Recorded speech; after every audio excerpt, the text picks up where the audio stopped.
"How did you all sleep?" my mother asks as we all eat our breakfast and get situated around the campsite. "I slept like a log. The peace and quiet out here makes it easy for me to sleep," my brother responds. I open my mouth to answer my mother's question, but before I am able to speak, Father stands up and walks towards the stove. My whole family goes silent and we direct our attention to him. This is a ritual that we will have all become familiar with and now know to pay attention to Father when it starts. He grabs the coffee pot that was brewing on top of the stove and walks over to the edge of the campsite. He holds the coffee pot straight in front of him with his right hand and places his left over the lid to hold it in place.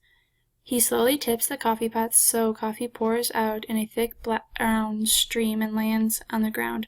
Father looks up towards the morning sunrise as he continues to pour more coffee out and says in a clear and calm voice, "Here's to the gods of Tahawus."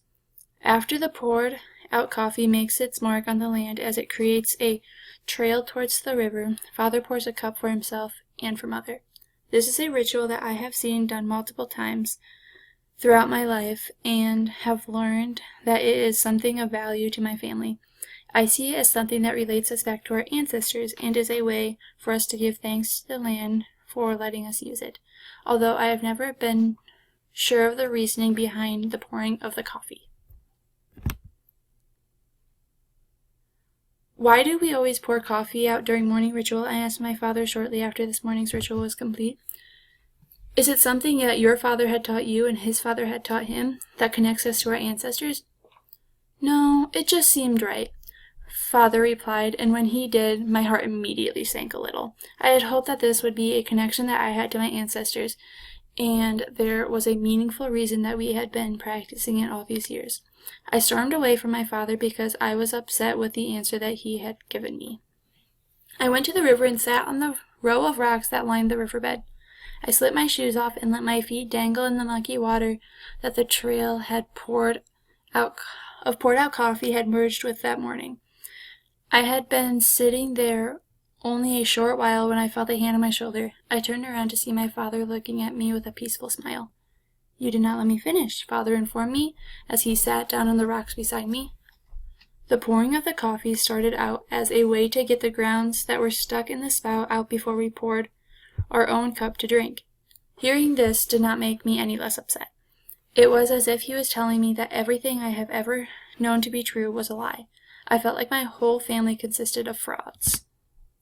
But as we went on, there were no longer grounds in the spot that needed to be cleared. Father continued, "It started to become a symbol of respect, a way for us to show our thanks to those who have lived here before and to the land for supporting our ancestors and ourselves. It became our offering to the earth that has provided us with everything that we need to survive." When Father finished, neither of us spoke for a while. I was trying to comprehend what he had said. "I thought it was a thank you to the land, but it was more than that, isn't it?" I finally asked after some time of silence. "Yes, it is a thank you, but it is also an offering. This earth has given us amazing things. The least we can do is give it an offering in return." After saying this, Father rose from his spot on the rocks and extended a hand out towards me. "It's getting late. Let's head back to the campsite." I reached out and grabbed his hand and helped myself up from the rocks. Then we walked back towards the campsite. The next morning started as it always does. Mother asked Brother and I how we slept. We responded as we ate our breakfast and paused to watch Father as he rose and walked towards the stove.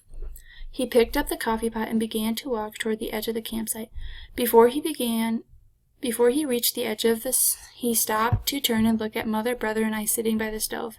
He looked at me and smiled. "Would you like to join me?" he asked. Hardly containing my excitement, I jumped up and hurried over towards him. He handed me the coffee pot.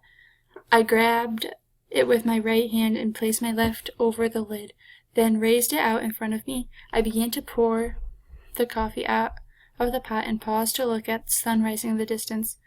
I looked at Father smiling down at me, looked back at the sun, and calmly said, "Here's to the gods of Tahawus."